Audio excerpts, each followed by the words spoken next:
Hello everyone, my name is Laura and welcome to the NDSU LAIC on-demand resource video for an introduction to Camtasia. Camtasia is an app designed to make instructional videos and it has a lot of capabilities including screen capture, annotations, and animations.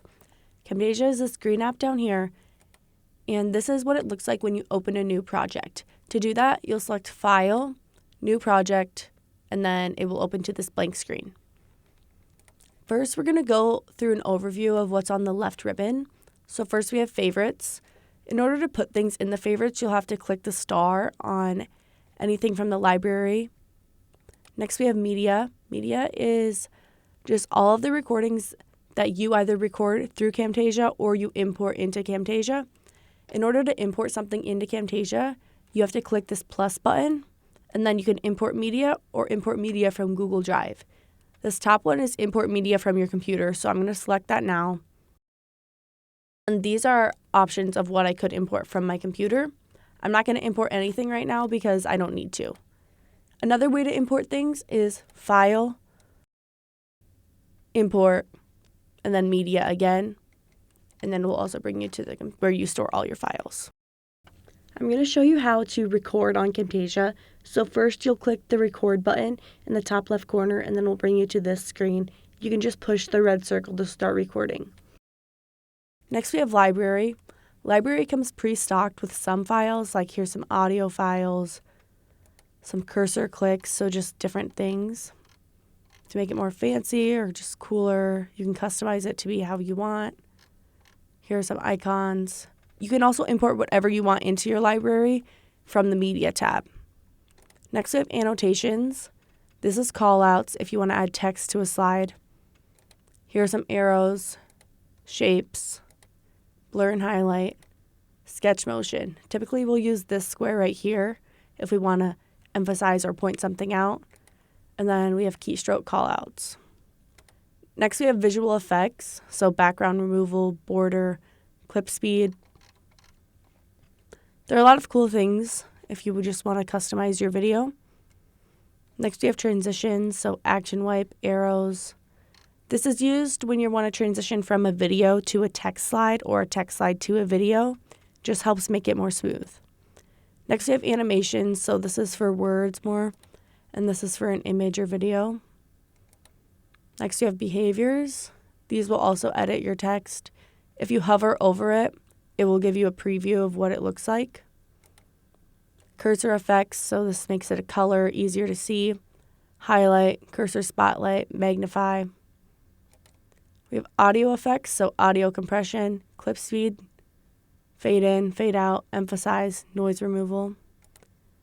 Voice narration is used if you have a video that doesn't have an audio, or if you're just inserting a picture and you want to narrate over it, then you would use this.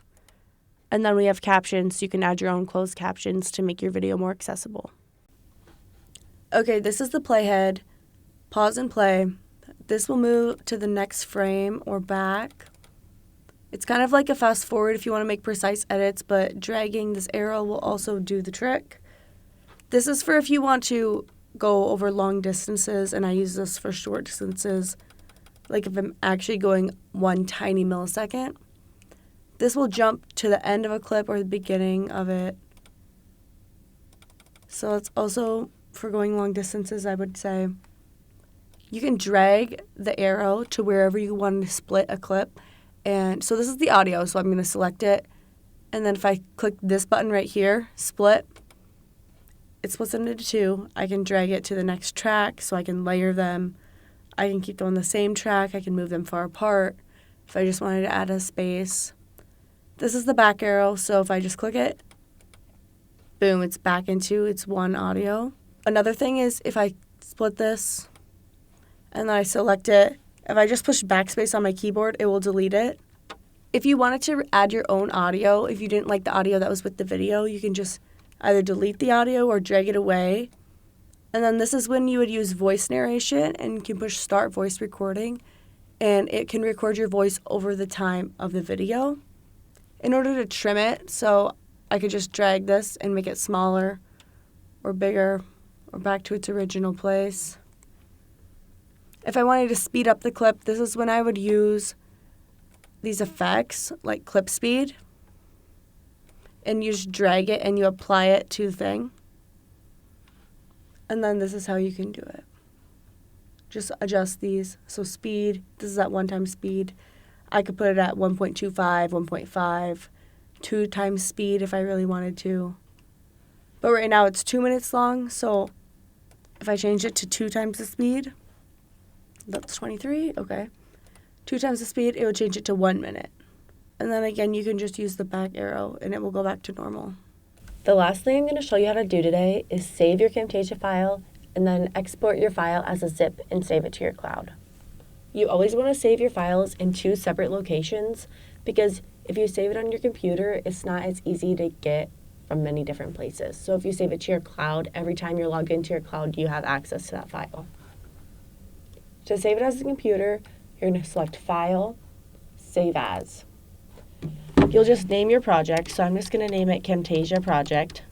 And then I'm going to hit Save, and it will save. I've already saved it, so I'm not going to push Save again, but that's how you save it to your computer. Now I'm going to show you how to export your file as a zip drive and save it to your cloud. So we're going to hit File, Export, and then Zipped Projects. Again, I'm going to name it Camtasia Project and make sure I have my OneDrive selected right here. And then I'll just hit Save. And notice how it says Save as Type Zip Files .zip. That would be a zip drive. So Save.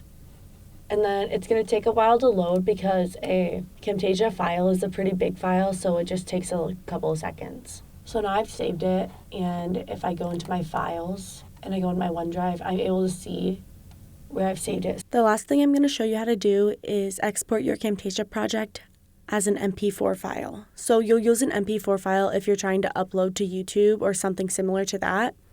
So first you're going to go to the top left-hand corner and select Export, and then the first drop-down box will say Export as a local file, and then you're going to click that.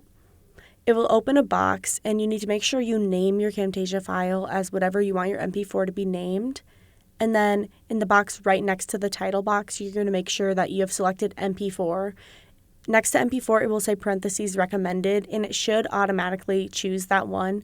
But if it doesn't, you just need to click the down arrow and then select MP4.